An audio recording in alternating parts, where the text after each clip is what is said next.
Hello, same chapter resistance training, programming and progression. ठीक है, बहुत इंटरेस्टिंग टॉपिक है। ठीक है, आगे देख लेते हैं। एक एग्जांपल है इसमें, एक विमेन है, ठीक है, उनका एज है 30 इयर्स, बॉडी वेट है उनका 50 kg, ये सारा गिवन है। ठीक है, जिसमें से एक चीज और है, उन्होंने एग्जांपल में ये है कि 20% क्या है उनका फैट परसेंटेज है, यानी कि 50 kg में का 20% कितना हो गया 10 किलो, यानी कि 10 किलो क्या है फैट, टोटल बॉडी वेट का 10 किलो क्या है फैट है, यानी कि बाकी कितना बचा 40 kg क्या हुआ उनका लीन बॉडी मास हो गया। अब लीन बॉडी मास क्या होता है, देखो दो चीजें होती है हमारे शरीर में, बॉडी वेट का कंपोजिशन होता है लीन बॉडी मास और प्लस फैट मास। लीन बॉडी मास में क्या आता है, लीन बॉडी मास में आता है 50% कंट्रीब्यूशन है मसल्स का, इसमें आता है bone, blood, connective tissue, skin, organ, ये सब क्या आता है, ये सब आता है, ये सब का सब आता है लीन बॉडी मास में। इसके अलावा दूसरा होता है फैट, फैट मास में क्या आता है फैट। ठीक है, तो बताया 50 किलो में से 20% क्या है उनका फैट है, यानी कि 10 किलो हो गया लगभग, तो लीन बॉडी मास कितना बचा 40, यानी कि 50 - 10, अगर 50 टोटल बॉडी मास में से फैट मास घटा दोगे तो क्या बचेगा लीन बॉडी मास बचेगा, तो ये कितना आ गया 40 kg हो गया उसका लीन बॉडी मास। क्या क्लियर है? अब आगे देख लेते हैं, दूसरी इक्वेशन है इसमें, दूसरी इक्वेशन ये है, वो विमेन अब हो गई है 50 इयर्स की, यानी कि 20 साल बाद, और ठीक है 20 साल बाद उनके बॉडी वेट में कोई चेंजेस नहीं आया है, बॉडी वेट सेम का सेम है, लेकिन उन्होंने हर साल लगभग 0. lbs जो है फैट परसेंटेज, यानी कि फैट जो है गेन किया है। 0. lbs का मतलब हो गया लगभग कितना, आधा lbs। ठीक है, आधा lbs जो है उन्होंने लगभग 20 साल तक गेन किया, क्योंकि वो 30 साल की थी पहले, अब वो 50 की होगी, तो लगभग 0. lbs को अगर 20 साल में वो मल्टीप्लाई करें तो कितना आ गया 10 lbs आ गया। 10 lbs का मतलब होता है अगर इसे कन्वर्ट करेंगे केजी में तो ऑलमोस्ट 4.5 के आसपास आ गया केजी में। ठीक है, तो अब जो है उनका बॉडी फैट परसेंटेज कितना बढ़ गया है, 20 साल में कितना और गेन किया उन्होंने 4 kg, यानी कि पहले कितना था, पहले 10 किलो था, अब उन्होंने 30 साल बाद कितना हो गया 10 kg प्लस 4.5, यानी कि कितना हो गया, अब उनका फैट मास कितना हो गया, उनका फैट मास हो गया लगभग 14.5 kg में। इतना क्लियर है? अब इसमें से अगर उनका लीन बॉडी मास निकालना हो तो टोटल बॉडी वेट उनका अभी 50 kg है, सेम वेट मेंटेन किया है, लेकिन 50 kg में से कितना हो गया 14.5 जो है फैट मास है, ये अगर घटा देंगे तो कितना बचेगा, इसे अगर लेस किया तो लगभग 30.5 kg, तो उनका लीन बॉडी मास अब कितना हो गया, अब उनका लीन बॉडी मास हो गया 30.5 kg, पहले कितना था, पहले 40 kg था। ठीक है, तो अब उन्होंने पहले के कंपैरिजन में कितना फैट परसेंटेज गेन किया है, तो देख लेते हैं। एक ये मैथमेटिकल फॉर्मूला है, उन्होंने अभी फैट परसेंटेज उनका है 14.5, पहले 10 था, अभी 20 साल बाद उन्होंने 4.5 और गेन किया, तो टोटल कितना आ गया 14.5 आ गया। उसको डिवाइड करेंगे टोटल वेट से, यानी कि 50 × 100, तो ऑलमोस्ट ये कितना आ गया 29%। पहले कितना था, पहले 20% फैट था, टोटल बॉडी वेट का 20% कितना था फैट था, अब कितना हो गया, अब वो लगभग 29% हो गया, यानी कि कितना इंक्रीमेंट हुआ है 20 साल में 9%। ठीक है, क्लियर है?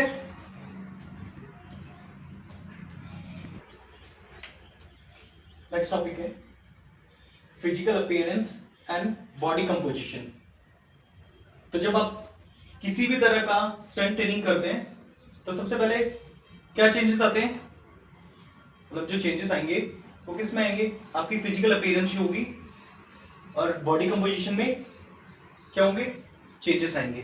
ठीक है, तो मैंने बताया था अभी कुछ देर पहले बताया, बॉडी कंपोजिशन में दो कंपोनेंट्स होते हैं, ह्यूमन बॉडी कंपोज होती है दो कंपोनेंट्स में, क्या होता है, एक होता है लीन बॉडी मास, दूसरा होता है फैट मास।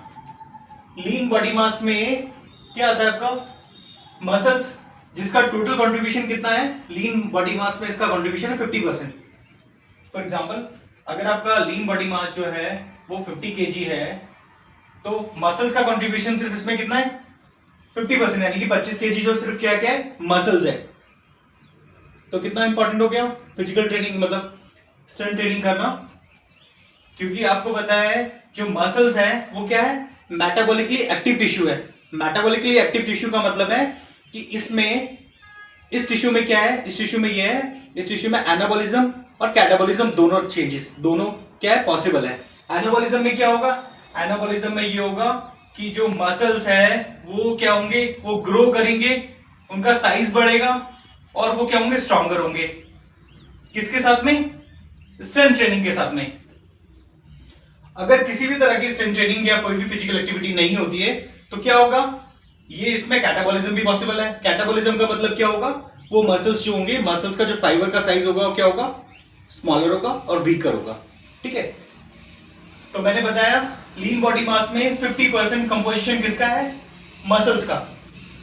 50% का मतलब है अगर लीन बॉडी मास 50 किलो है तो 25 किलो क्या है, सिर्फ और सिर्फ 25 किलो उसमें मसल्स का कंट्रीब्यूशन है, यानी कि मसल्स का वेट जो है 25 किलो है। ठीक है, उसमें आ गया स्किन हो गया, ब्लड हो गया, कनेक्टिव टिश्यू, ऑर्गन और बोन, ये सारा का सारा जो है वो किसमें आता है, ये सारा का सारा पार्ट है लीन बॉडी मास का। ठीक है, और उसके अलावा जो दूसरा बचता है वो फैट मास।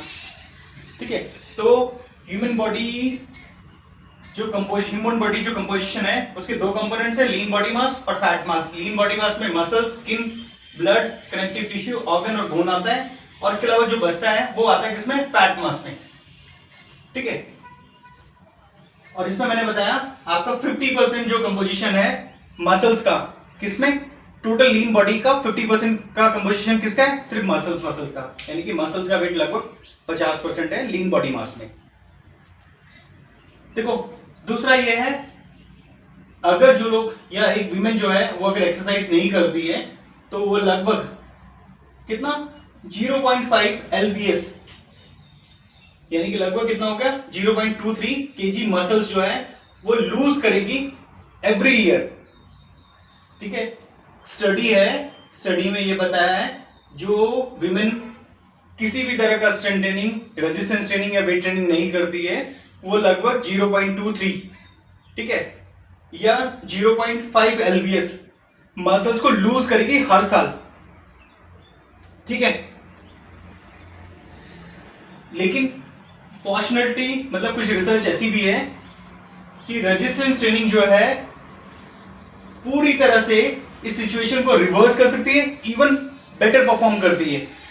कैसे, कुछ स्टडी में बताया गया है कुछ वीक की एक्सरसाइज के बाद, किस तरह की एक्सरसाइज, स्ट्रेंथ ट्रेनिंग जो है वो लगभग देखा गया है एडल्ट्स और ओल्डर एडल्ट्स में, जो कुछ वीक स्ट्रेंथ ट्रेनिंग के बाद उनमें देखा गया है कि वो लगभग कितना 1.4 kg जो है मसल्स को गेन करते हैं और लगभग 1.8 kg जो है वो फैट को रिड्यूस करते हैं। ये क्या है, ये कुछ स्टडीज हैं जिनमें बताया गया है जो कुछ लोग कुछ मतलब वीक्स की एक्सरसाइज करने के बाद वो लगभग क्या क्या चेंजेस ला सकते हैं, वो लगभग 1.4 kg मसल मास को इंप्रूव कर सकते हैं और लगभग कितना 1.8 kg जो है वो फैट को लॉस कर सकते हैं। देखा था आपने एक साल में कितना कम होता है अगर किसी भी तरह की स्ट्रेंथ ट्रेनिंग नहीं करते हैं, तो लगभग 0.5 lbs। लेकिन जब किसी भी तरह की स्ट्रेंथ ट्रेनिंग या रेजिस्टेंस ट्रेनिंग करते हैं, जो भी परफॉर्मर है या जो भी लोग करते हैं, वो लगभग क्या नाम है, कुछ वीक की एक्सरसाइज के बाद ही 1.4 kg जो है मसल्स को ऐड ऑन कर सकते हैं या पुट ऑन कर सकते हैं। और आपको पता है हमारी बॉडी में दो ही चीज होती है, लीन बॉडी मास और फैट मास। अगर हमारी बॉडी में लीन बॉडी मास बढ़ेगा तो हमारा फैट परसेंटेज कम होगा। कैसे, क्योंकि मैंने बताया था लीन बॉडी मास का मतलब है आपका मेटाबॉलिज्म इंप्रूव होना। अगर आपका मेटाबॉलिज्म इंप्रूव है या लिफ्टेड है तो आपका फैट परसेंटेज कम होगा, फैट अपटेक कम होगा, फैट परसेंटेज कम होगा। अगर बॉडी में मेटाबॉलिज्म स्लो है तो फैट अपटेक बढ़ जाता है, जिससे फैट जो है वो क्या होगा, इंप्रूव हो जाएगा, फैट बढ़ने लगेगा बॉडी में। नेक्स्ट टॉपिक हमारा मेटाबॉलिक फंक्शन। ठीक है, मेटाबॉलिक फंक्शन क्या है, मैंने बताया था मसल जो है वो क्या है, मेटाबॉलिकली एक्टिव टिश्यू है। ठीक है, मेटाबॉलिकली एक्टिव टिश्यू को इस तरह से लेते हैं, मेटाबॉलिज्म का मतलब होता है हमारी बॉडी में total anabolism plus total catabolism, इनका जो सम होता है या इनका टोटल जो होता है वो क्या कहलाता है, मेटाबॉलिज्म। इस तरह से समझ सकते हैं, एनाबॉलिज्म का मतलब होता है कि बहुत सारे सेल्स जो है मिलकर एक बड़ा सेल्स बनाते हैं, उसे बोलते हैं एनाबॉलिज्म।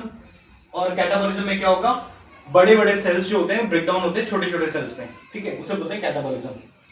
तो बताया मसल्स जो है रेजिस्टेंस ट्रेनिंग करने के बाद, या जो लोग लंबे टाइम तक एक्सरसाइज करते हैं, किसी भी तरह की रेजिस्टेंस ट्रेनिंग करते हैं, तो उनका मसल्स जो होता है क्या होता है, मेटाबॉलिकली एक्टिव टिश्यू का मतलब है उनकी मसल जो होती है वो रेजिस्टेंस ट्रेनिंग परफॉर्म करने के बाद क्या होते हैं, वो उनके जो फाइबर होते हैं, मसल टिश्यू होते हैं या मसल्स फाइबर होते हैं, क्या होते हैं, वो साइज में इंप्रूव होते हैं। दूसरा क्या होता है, उनकी स्ट्रेंथ जो होती है वो इंप्रूव होती है।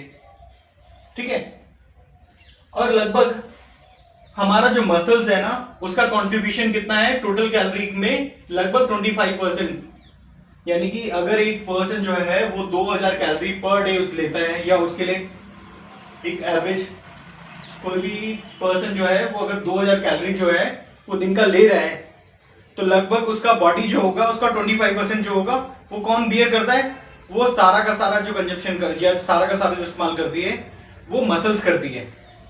कितना 25% कितना हो गया, लगभग 500 कैलोरी। और ये भी कब, रेस्टिंग फेज पे। रेस्टिंग फेज का मतलब है जब हम किसी भी तरह की फिजिकल एक्टिविटी या फिजिकल एक्सरसाइज परफॉर्म नहीं कर रहे हैं। ठीक है, इवन जब हम सोते हैं तब हमारा मसल जो है वो लगभग उसका कंट्रीब्यूशन 25% के आसपास होता है ना, कम से कम। ठीक है, अब एक रिसर्च है उसमें बताया है कि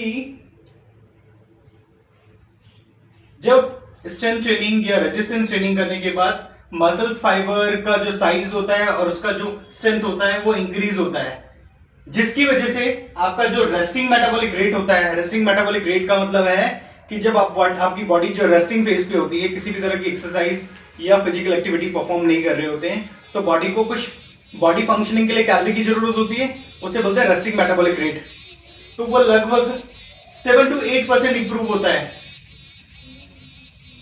सिर्फ और सिर्फ कुछ हफ्तों की एक्सरसाइज, रेगुलर एक्सरसाइज के बाद। मैंने बताया कि कुछ हफ्तों की रेगुलर स्ट्रेंथ ट्रेनिंग वर्कआउट के बाद या स्ट्रेंथ वेट ट्रेनिंग वर्कआउट के बाद लगभग आपका मेटाबॉलिक रेट जो होता है, जिसे आरएमआर बोलते हैं, वो लगभग 7 से 8% इंप्रूव होता है। ठीक है, यानी कि अगर एक पर्सन है जिसका आरएमआर जो है वो 1500 कैलोरी पर डे है, ठीक है, अगर वो कुछ हफ्तों की रेजिस्टेंस ट्रेनिंग करता है तो उसका जो आरएमआर होगा वो कितना 8% इंप्रूव होगा। 8% अगर 1500 का 8% कितना हो गया 120 कैलोरी, यानी कि उसकी बॉडी हर दिन जो होता है 120 कैलोरी जो है और ज्यादा क्या कर रही है, बर्न करा रही है या इस्तेमाल कर रही है। अगर 120 कैलोरी एक दिन की होगी तो 30 डेज के बाद कितना हो जाएगा, 30 डेज के बाद 120 को मल्टीप्लाई करेंगे 30 डेज में तो कितना आ गया 3600 कैलोरी ज्यादा बर्न करेगी एक महीने में। 3500 calorie is equal to 1 LBS, यानी कि हमारी बॉडी में अगर आप कैलकुलेशन करें तो 3500 calorie is equal to 1 LBS। 1 LBS का मतलब लगभग आधा किलो के आसपास जो है क्या होगा, उसका आधा किलो के आसपास वो क्या करेगी, फैट लॉस करेगी, क्योंकि यहां पर कैलोरी एक्सपेंडिचर बढ़ गया उसका। पहले उसकी बॉडी कितना कैलोरी बर्न करा रही थी, 1500 कैलोरी बर्न करा रही थी। 1500 कैलोरी में लगभग 120 कैलोरी और ऐड ऑन किया दिन का, एक महीने बाद 3600 कैलोरी हो गया। 3600 यानी कि 3500 कैलोरीज इक्वल टू 1 LBS, यानी कि आधा किलो अप्रोक्स। तो उसकी बॉडी एक महीने में कितना फैट लॉस करेगी, लगभग आधा केजी या 1 LBS।